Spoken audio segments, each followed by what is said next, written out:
والهدى ودلالة على الخير الهدى وحفظ مرضاته وقربه وثوابه سبحانه وتعالى. قال المؤلف الحبيب عمر بن محمد بن سالم بن حفيد في كتابه مخترع حديث الشريف نفعنا الله به وبعلومه وبعلوم سائر الصالحين في دارين آمين إلى أن قال رسول الله صلى الله عليه وسلم أبغض الرجال إلى الله الأدب والخشم. رواه البخاري ومسلم. وقال رسول الله صلى الله عليه وسلم اتق الله حيثما كنت وأتبع السيئة الحسنة تمحوها وخالق الناس بخلق حسن. Hadis hasan rawahu Tirmidzi. Alhamdulillah, hadirat yang dimuliakan Allah Subhanahu wa taala.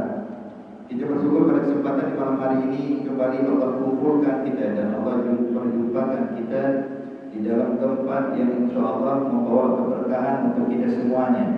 Di waktu yang mulia ini kita akan membahas daripada hadis-hadisnya Nabi Muhammad sallallahu alaihi wasallam.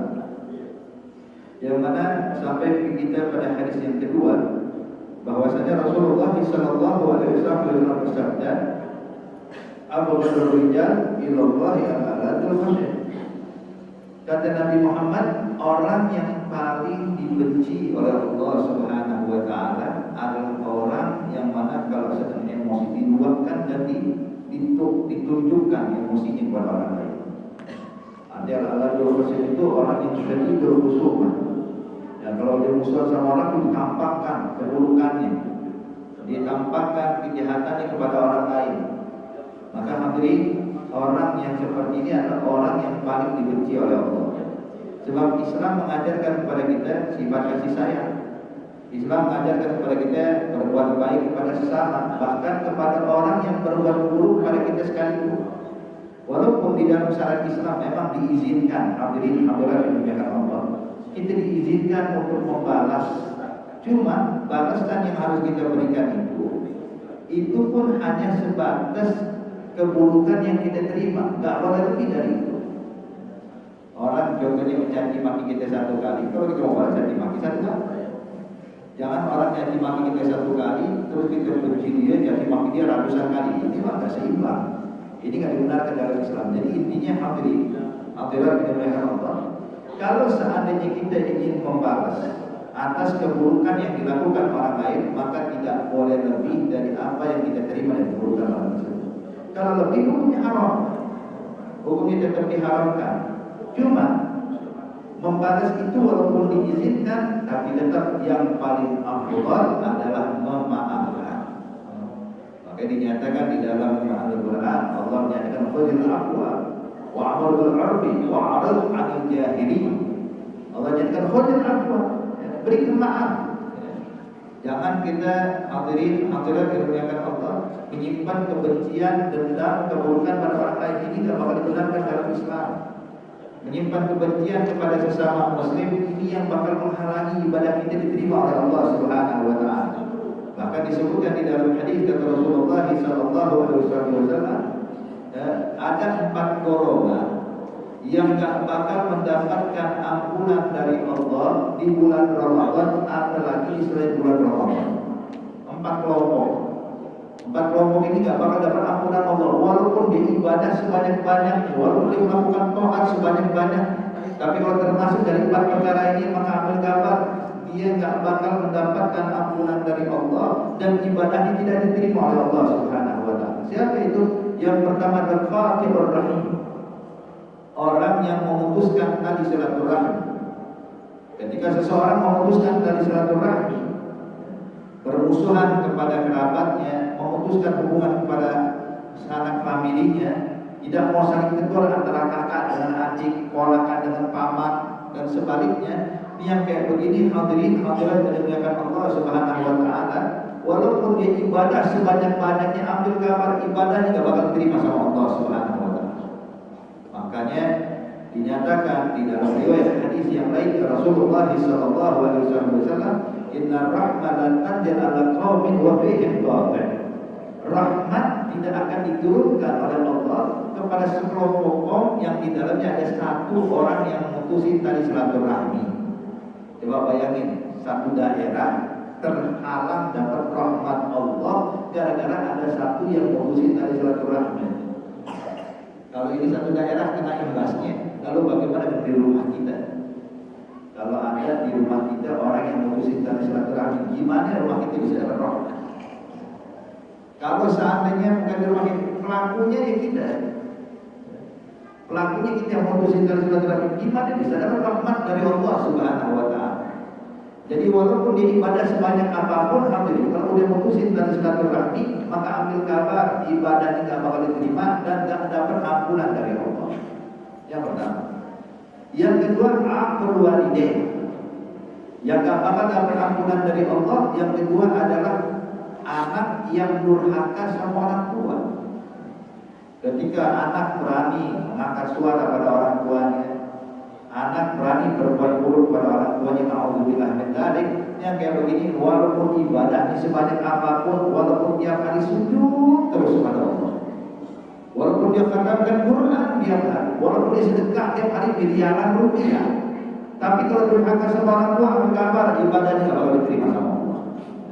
Naudzubillah min dzalik. Makanya hadirin, Allah nyatakan dalam Al-Quran, wala taqul lahuma uffin wala tanharhuma. Jangan sekali-kali kalian mengucapkan kalimat Tahu kalimat bahasa Indonesia itu kalimat kayak mengatakan Jadi kadang-kadang kalau disuruh orang tuanya ya lagi istirahat suruh Ini kalimat aja dilarang dalam Islam. Apalagi sampai dia menghardik, mengangkat suara, naudzubillah min dzalik yang kayak begini. Walaupun dia mau sebagus apapun ibadahnya, bahkan kalau kita ibadahnya lebih dari malaikat. Ibadahnya lebih dari malaikat, cuma durhaka sama orang tua, percuma.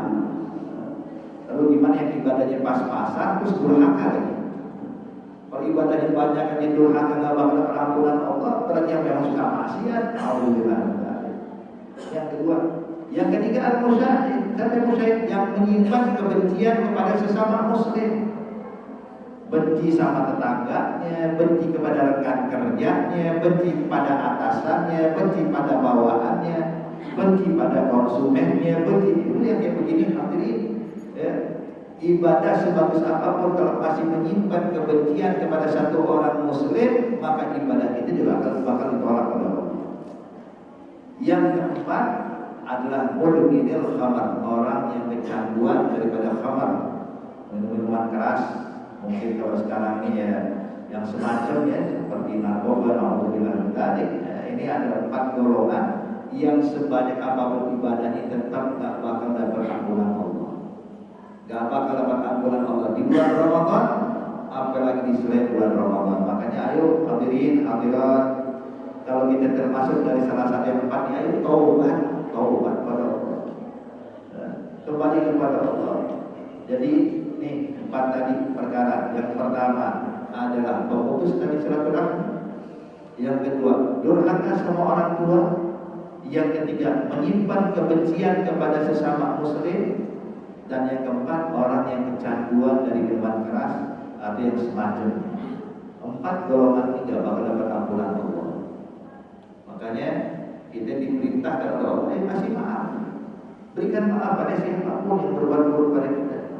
Lihat Nabi besar Muhammad Sallallahu Alaihi Wasallam, teladan terbaik buat kita. Nabi ngajarin kepada kita hadirin untuk bisa memberikan maaf kepada siapapun yang berbuat buruk kepada kita. Dan ingat, orang yang hebat itu Bapak Ibu sekalian, bukan orang yang bisa menunjukkan keberaniannya, kekuatannya, tapi orang yang hebat itu adalah orang yang bisa menahan emosinya saat dipancing. Makanya kata Nabi, laisal qawi bisur'ah, bukan orang yang kuat itu yang bisa menjatuhkan lawannya dalam berpulang. Tapi orang yang kuat itu adalah orang yang bisa menahan emosi saat dipancing.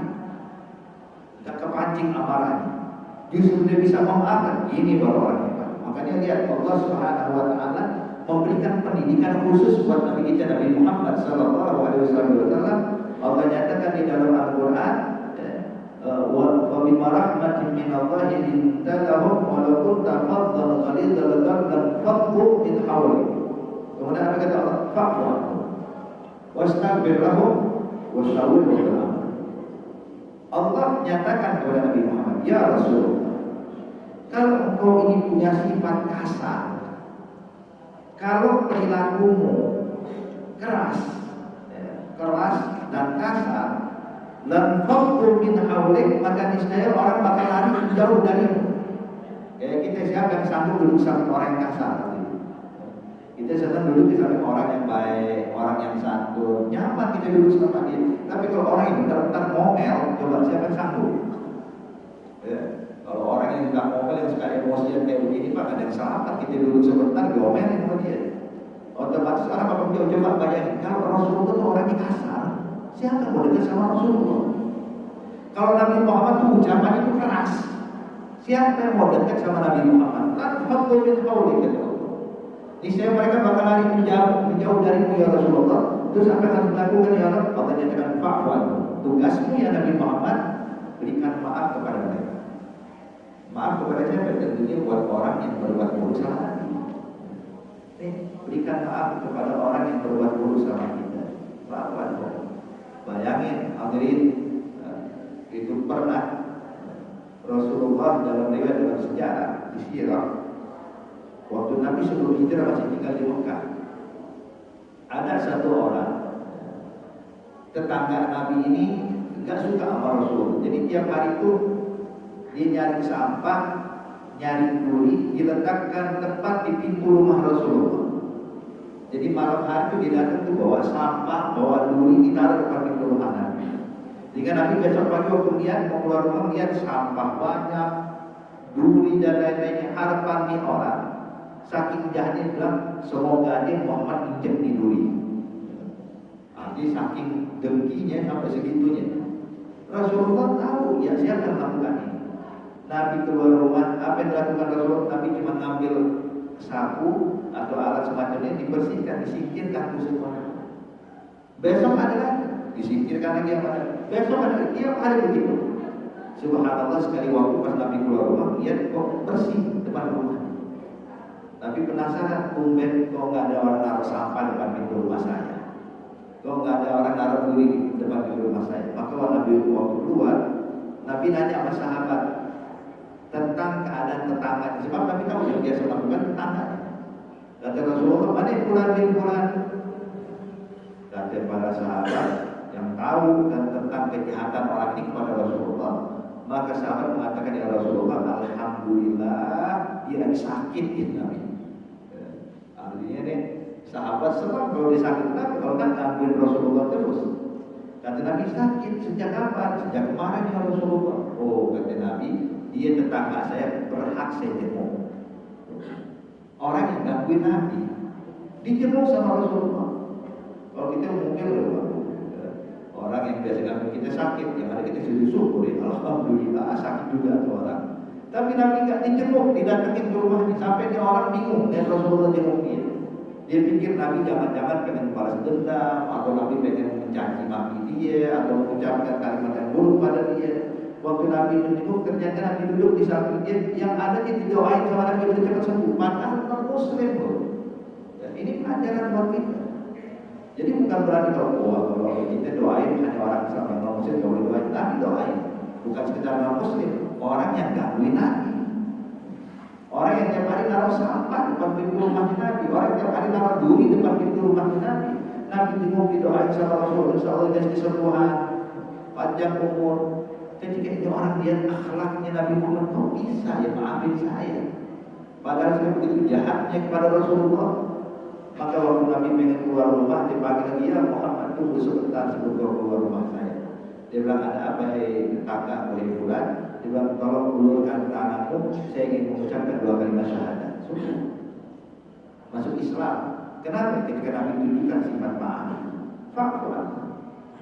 Dan yang lebih menarik di sini hadirin, kita nih kalau ada orang gangguin kita terang-terangan, kita maafin aja buru-buru banget orang. Udah dia maafin, itu udah masya Allah. Kita bisa memaafkan orang berbuat jahat sama kita, tapi ternyata gak cukup sampai situ.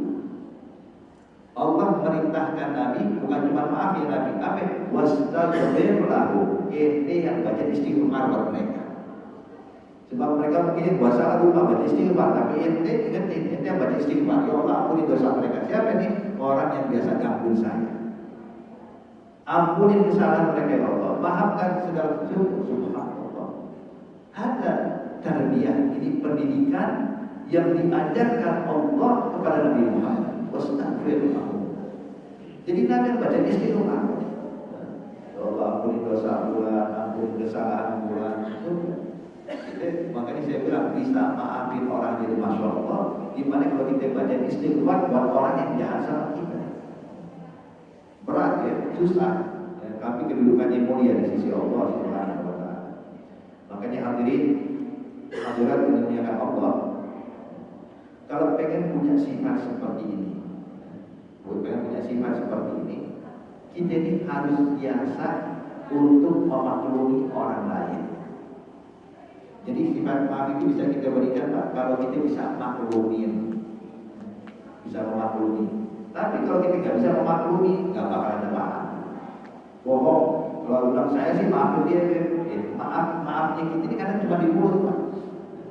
Kadang maaf itu cuma di mulut, iya ada maafin ini, cuma jangan diulang. Ini belum maaf.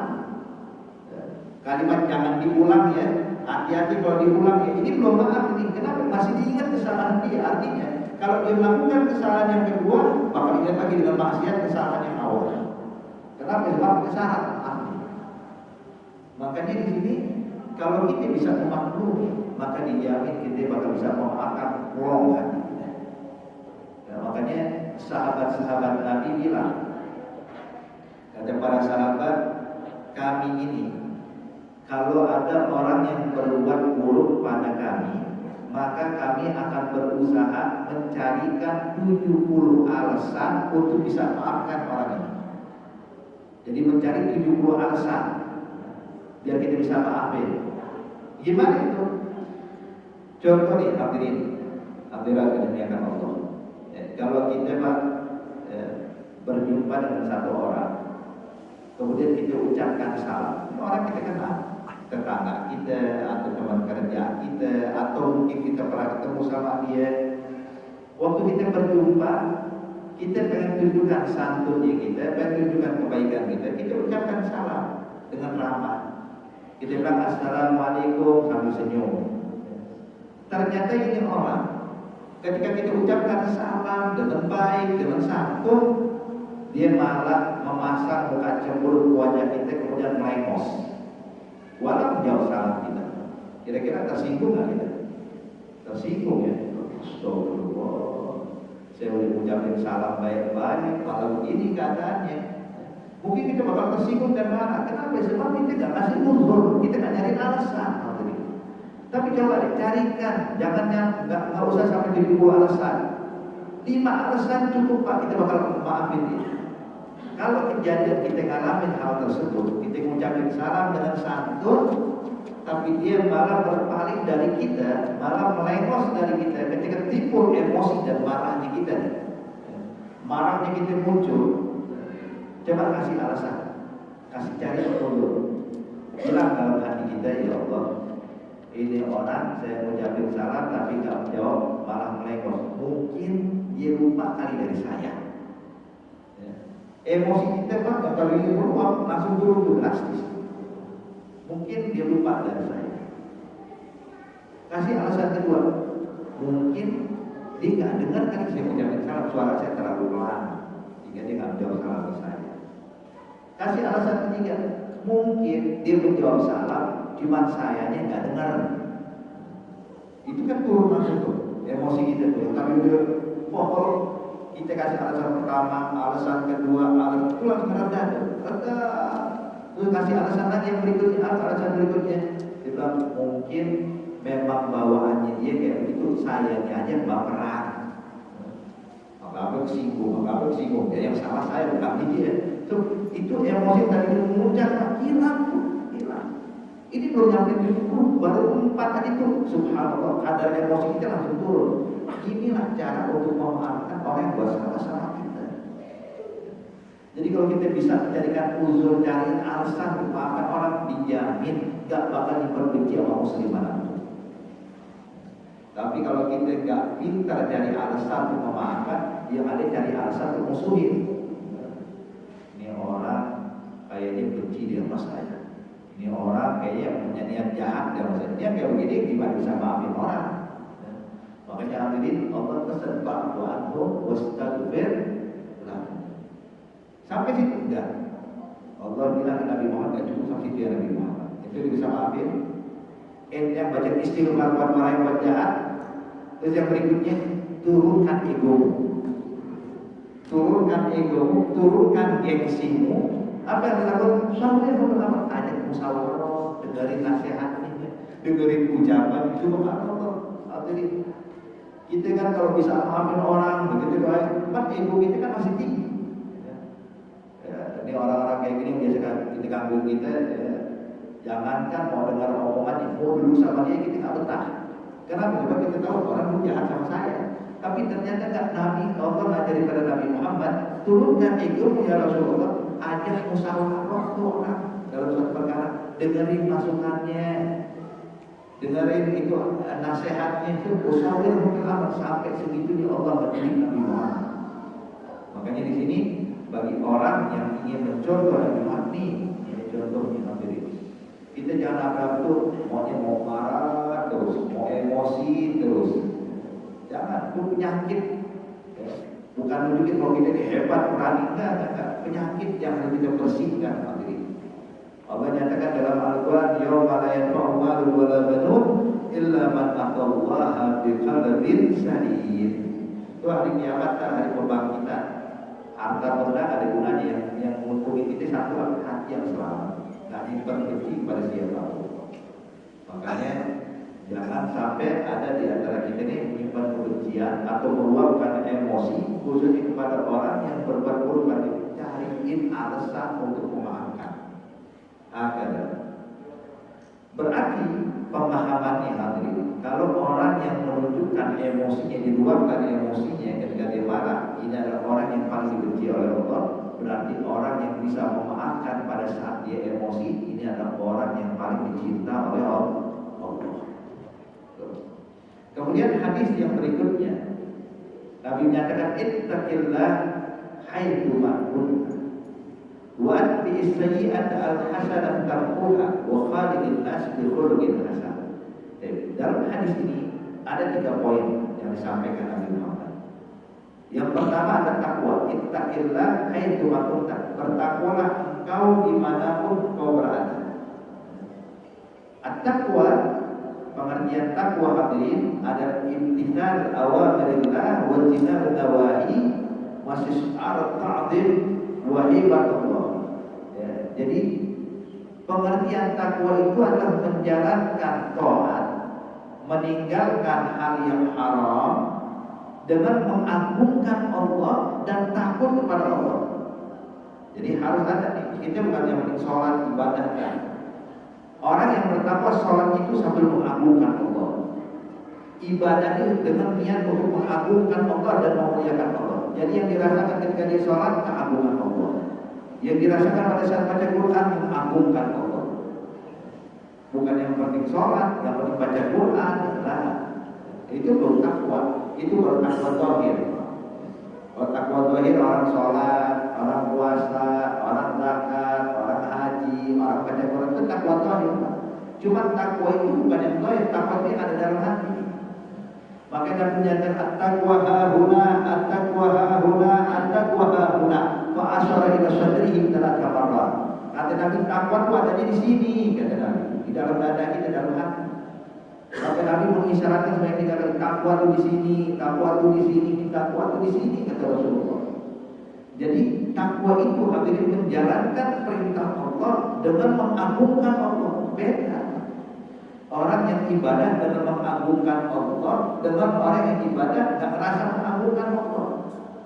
Ya. Kita ini kadang-kadang sholat merasa cuma kewajiban doang, ya. Kewajiban sholat Allah. Kenapa sholat dari dosa? Ini tidak ada ta'zim, tidak ada ta'zim. Yang dia begini hadirin, sholat disiksa. Kalau menjalankan rukun dan syaratnya, rukun kewajibannya, pahala dia dapat, tapi beda kualitasnya. Beda hadirin. Seperti orang menjalankan tugas dengan rasa cinta. Kayak ada seorang nih, ya, pegawai di perusahaan, dua pegawai. Yang satu menjalankan memang merasa ini memang tugasnya saya dan saya cinta pekerjaan saya. Yang satu lagi, kenapa dijalankan tugas dia memang kewajiban. Kalau nggak lakukan akhirnya saya dipecat. Akhirnya saya nggak bakal dapat rekomendasi untuk dinaikkan pangkat. Jadi beda. Yang kerja karena dicintai pekerjaannya, dengan merasakan mengtakdirkan, yang itu menjalankan ibadah, menjalankan pekerjaannya karena memang merasa ini tugas biasa, tugas yang kamu lakukan. Itu beda hadirin. Yang dengan penuh cinta, maka dia bakal sempurna dalam menjalankan pekerjaan. Begitu juga kita. Kalau kita ibadah dengan niat mengagungkan Allah, sholat kita untuk mengagungkan Allah, maka dijamin itu sempurna kebersuhannya. Tapi kalau sholat juga merasa kayak kewajiban ya wajar kalau kadang-kadang lupa berapa rakaat. Ketika berapa rakaat, dirukuk belum dari saya. Kenapa? Sebab cuma merasa kewajiban, cuma sebagai tugas. Makanya di sini pengertian takwa menjalankan ibadah dengan mengagungkan Allah dan meninggalkan larangan Allah, meninggalkan hal yang haram karena takut sama Allah, bukan karena ada kesempatan. Kenapa kamu judi? Nggak punya modal. Ini bukan takwa. Kenapa kamu judi? Ada CCTV. Ini bukan takwa. Takwa itu meninggalkan hal yang haram karena takut sama Allah, karena nggak mau lagi kepada Allah. Ini baru takwa sesungguhnya. Makanya hadirin dimuliakan Allah Subhanahu Wa Taala. Jadi takwa itu menjalankan perintah dengan mengagungkan Allah, meninggalkan maksiat karena takut pada Allah. Ini baru takwa sesungguhnya. Makanya orang-orang yang bertakwa kayak begini, Pak, kualitas ibadahnya bakal beda dengan orang yang tidak memiliki takwa. Beda. Nah, makanya coba bayangin nanti. Kenapa sih puasa Ramadan itu? Puasa Ramadan itu sebentar lagi kita bakal dapatkan, insya Allah kita semua dipanjangkan usia kita dalam keadaan sehat walafiat. Kita bisa mendapatkan Ramadan yang akan datang dalam keadaan yang terbaik. Amin ya rabbal alamin. Allah menyatakan dalam Al-Quran, ya ayyuhalladzina amanu kutiba alaikumus shiyam kama kutiba alal ladzina min qablikum la'allakum tattaqun. Hai orang-orang yang beriman, telah diwajibkan bagi kalian berpuasa sebagaimana umat terdahulu diwajibkan puasa agar apa? Agar kalian bisa menjadi orang bertakwa. Kenapa kau puasa Ramadan? Allah nyatakan kalau kalian jalankan sebaik-baiknya, ini bisa mencetak kalian jadi orang bertakwa. Sebab Bapak, coba perhatikan, di bulan Ramadan kita puasa, gak makan dari mulai subuh sampai maghrib. Kita tahan lapar kita tahan hausnya kita, gak makan, gak minum dari mulai subuh sampai maghrib. Apakah gara-gara kita gak punya makanan di rumah? Ada makanan di rumah. Air minum ada nggak di kulkas? Itu ada, itu disiapkan. Itu botol sampai keluar keringat, hadirin sakit dinginnya. Kemudian buka kulkas itu subhanallah. Artinya makanan kita punya, minuman kita punya. Coba kenapa nggak makan? Kenapa nggak diminum? Kalau kita bilang ente kan sendirian di rumah, nggak ada orang lihat. Di rumah nih orang pada kerja semua. Ini kebetulan lagi ada di rumah sendiri. Buka kulkas yang bolong di bulan Ramadan, lihat air dingin. Melihat ke belakang tuh ada sisa sahur, tinggal diangkatin doang, hadirin. Subhanallah. Perut lagi lapar-laparnya, dahaga lagi haus-haus. Tapi kita nggak minum, kita nggak makan. Kenapa? Sebab kita tahu orang ada dan tapi Allah melihat kita. Artinya hadirin itu pendidikan di bulan Ramadan untuk mencetak orang bertakwa. Jadi dia nggak makan nggak minum bukan gara-gara nggak punya makan nggak punya minum, nggak punya semuanya, tapi dia merasakan dilihat sama Allah, merasa disaksikan Allah Subhanahu Wa Taala. Makanya puasa itu bisa menghantarkan kita kalau benar-benar bisa menjadi orang yang bertakwa. La'allakum tattaqun. Dan coba jadikan itu keseharian kita kayak kita lagi puasa, hadirin, selalu merasa diperhatikan Allah. Oke, dulu Syekh Abdul Qadir Jailani waktu saat-saat dia mau belajar, ibunya pesan, ya Abdul Qadir Jailani, suruh ente mau belajar ini, ini cuma pesan satu aja, jangan pernah berbohong. Jujurlah, jangan bohong. Itu wasiat ibu buat Anda, buat engkau lakukan perjalanan jauh. Uminya bilang, ya Abdul Qadir, ini ada sedikit uang warisan dari abang. Sebabnya ini warisan dari abangmu. Jadi Umi bakal jadikan di bagian dalam pakaiannya, bagian belakang. Biasa kan kantong ada di depan ini, kantong ini dibikin di dalam. Jadi kalau bergambar di luar ada kantong, kantongnya ada di dalam.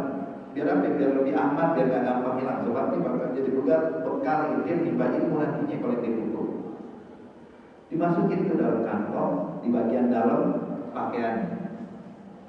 Berangkat, diikutkan rombongan. Di tengah jalan, rombongan ini ternyata dikejar oleh para perampok. Semua barang bawaan dirampas, semua diambil.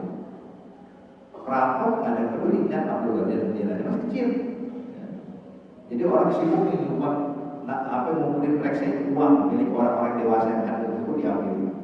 Cuma ada satu perampok iseng tanya ke Abdul Qadir, anak kecil, ente mau duit nggak? Abdul Qadir kan pesan Umi, tapi Umi kan kalau mau bawa, kaget di perampok kok ada orang jujur. Pulang, di mana duitnya ente? Di kantong baju bagian dalam. Dipegang perampok, benar ngerasa ada sebuah uang di bagiannya. Haji, ini agak aneh. Biasa orang bakal berbohong, tapi ini ada jujur. Maka ini perampok ngadu kepada atasannya. Nanti kepala perampok panggil anak kecil kemari. Datang tak perlu ada dipanggil. Bilang anak kecil, ini bawa duit, bawa uang. Bilang anak, di mana? Di bagian dalam baju saya. Dibilang kata kepala perampok, ente kenal gak siapa kita?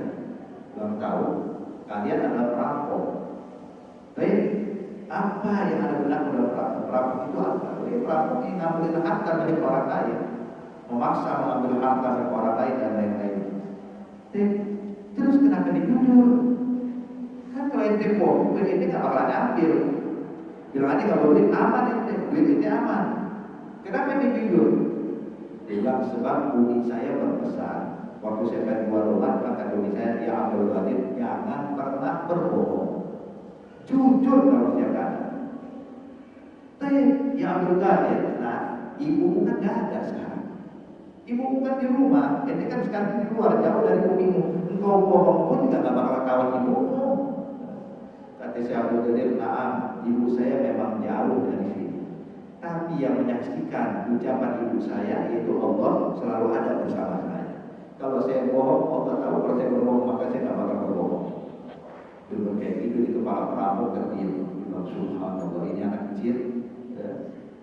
Dia udah merasakan kalau Allah selalu menyaksikan dia, hingga dia takut untuk berbohong padahal jauh dari orang tua. Nah kita di selama ini merampok, mengambil harta orang lain, meninggalkan sholat, melakukan keburukan, nggak merasa dilihat sama Allah. Ya Allah, selama ini Allah nyaksiin kita, selama ini Allah melihat kita bermaksiat, selama ini Allah menyaksikan kita melakukan hal yang haram. Ya Allah, gimana nanti kita di akhirat baru bisa, baru rasa. Maka kepala perampok ini mengajak semua pengikutnya para perampok untuk taubat di tangan anak kecil ini. Gara-gara apa? Sifat jujur. Jujur apa? Merasa selalu diperhatikan Allah. Ini takwa kayak gini.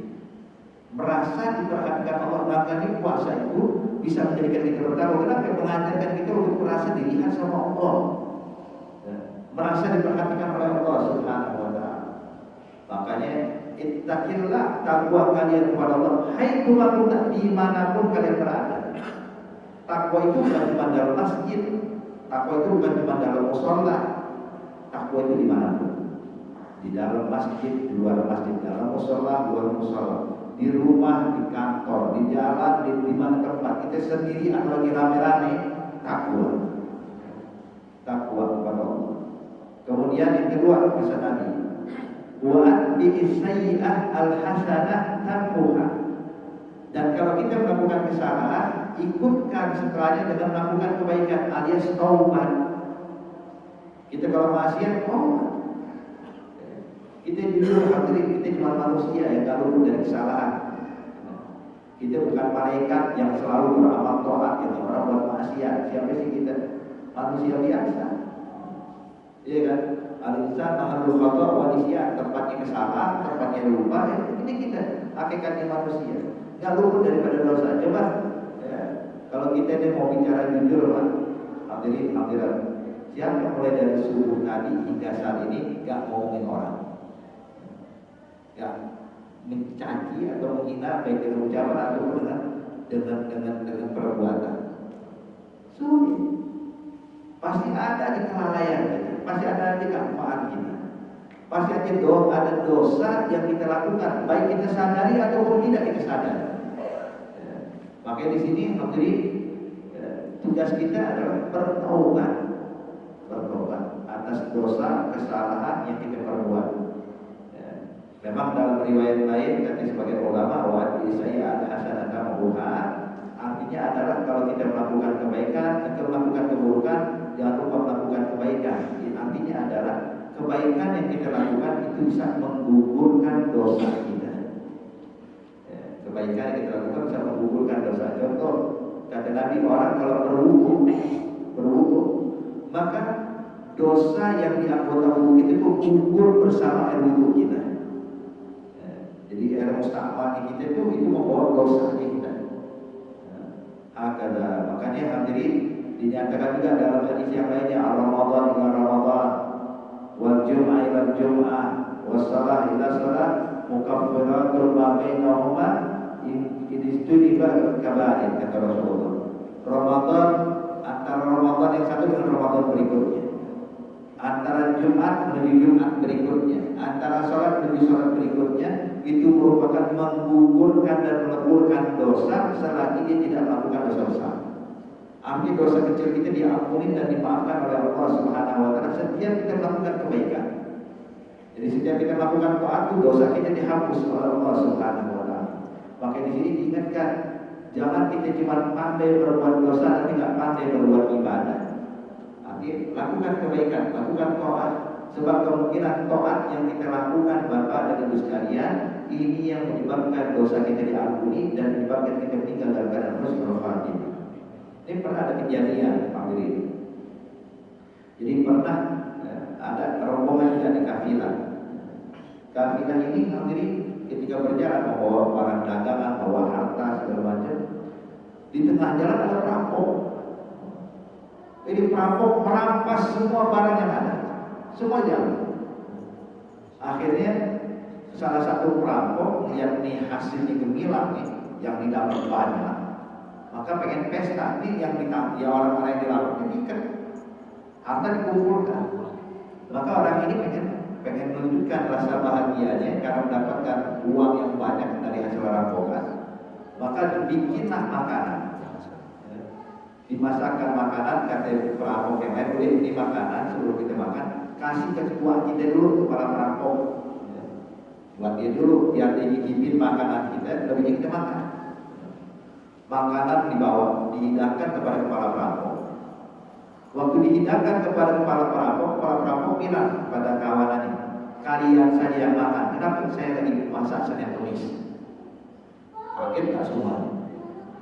Itu yang ditangkap tuh, yang dirampok kaget. Ada salah satu di antara mereka bilang, astagfirullah, perampok puasa Senin Kemis. Ditanya, hei kepala perampok, karena kesel dia, barangnya diambil, dia tegur, hei kepala perampok, engkau melakukan kejahatan ini, sok-sokan bikin puasa Senin Kemis. Tapi dia puasa, wala na'am, dia bilang, iya, sebab sejahat-jahatnya saya masih sisa satu pintu emergensi buat saya balik sama Allah. Apa itu? Puasa saya ini ibarat pintu emergensi saya nih. Saya berharap semoga saya nanti di akhir hayat saya bisa berubah. Itu wajib. Daripada perampok zaman dulu nih, perampok zaman dulu puasa Senin Kemis. Nah kita bukan perampok Senin Kemis, susahnya bukan mana ini. Jadi walhasil beberapa tahun kemudian yang kejadian itu, ini orang yang negor itu pergi haji. Waktu pergi haji, dia pengen mendekat kepada Multazam, pengen doa di Multazam antara Hajar Aswad dan Ibu Ka'bah. Waktu mendekat dia kaget, kenapa di depan dia ada orang lagi nangis, nempelin dada di dinding Ka'bah, angkat tangan menangis, memohon kepada Allah. Ketika dilihat kaget nih orang, kenapa? Ternyata tuh yang lagi nangis di pintu Ka'bah itu saya kepala perampok yang dulu yang berpuasa Senin Kamis.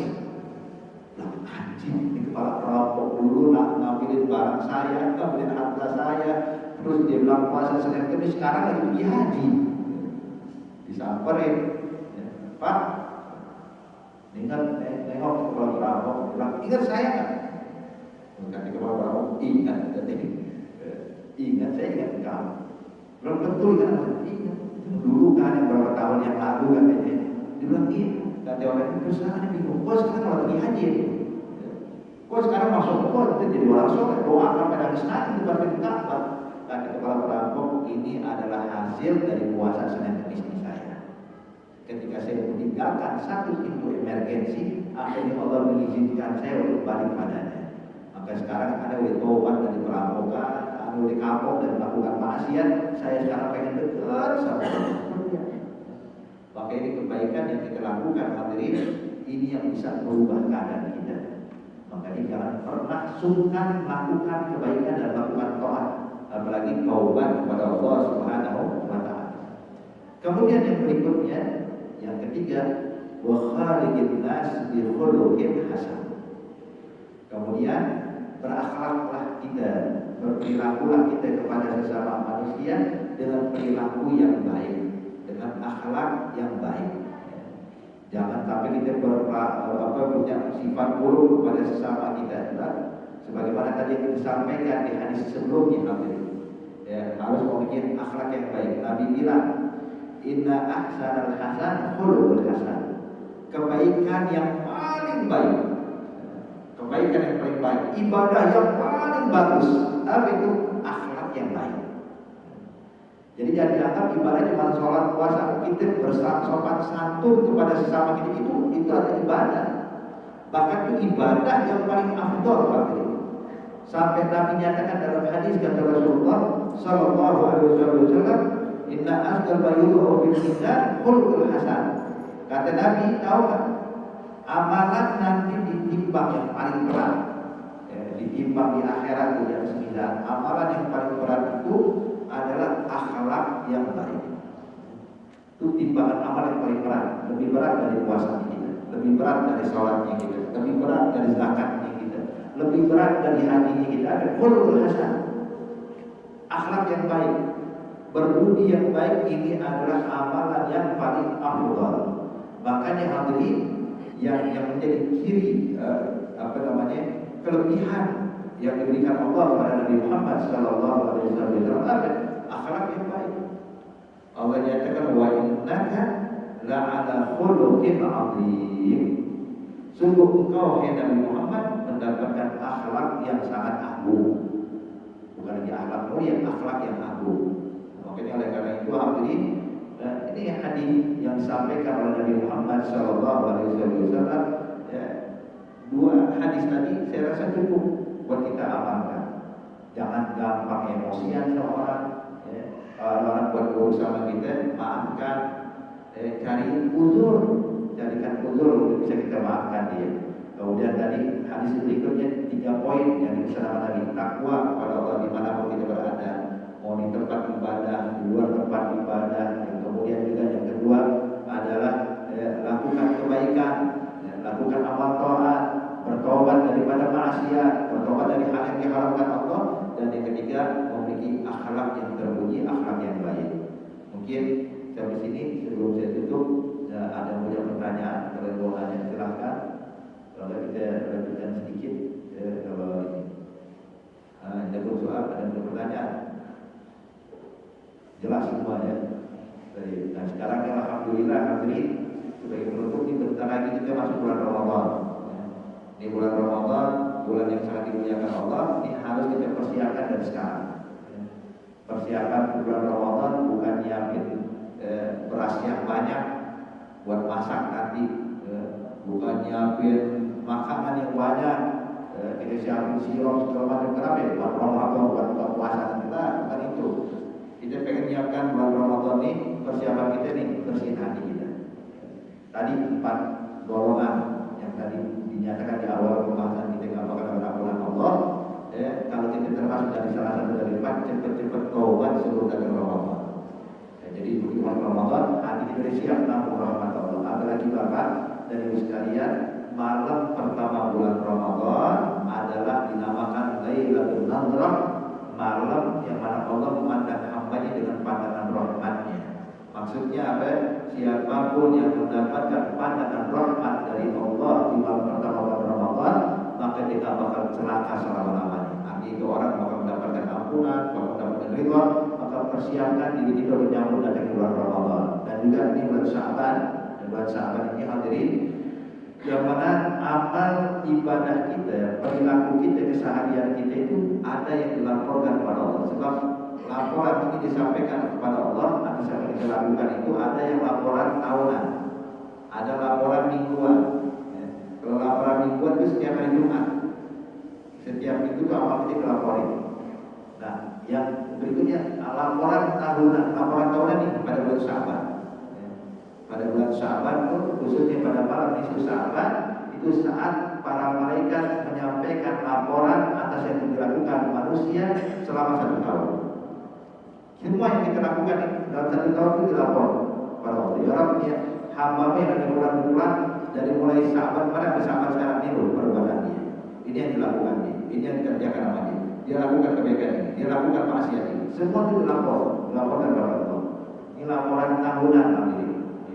Makanya jangan sampai datang bulan Sya'ban, apalagi datang nisfu Sya'ban, kita belum sempat taubat sama Allah. Kita pengen waktu dilaporkan tuh udah siap, udah bersih hati kita, udah bersih diri kita dari maksiat. Insya Allah Allah jadikan Ramadan yang akan datang jadi Ramadan terbaik buat kita, dan bukan Ramadan yang terakhir buat kehidupan kita. Allah berikan hidayah, taufik, hidayah dari Allah untuk kita semuanya. Kita digolongkan orang-orang yang bertakwa di sisinya. Amin ya rabbal alamin. Al-Fatihah. Allahu walidina walidikum wa amwatikum amwat muslimin ajmain ala hadhihi wa dhurriyyatin salihah wa ila hadratin Nabi Muhammadin sallallahu alaihi wa alihi wasallam. Al-Fatihah. Bismillahirrahmanirrahim.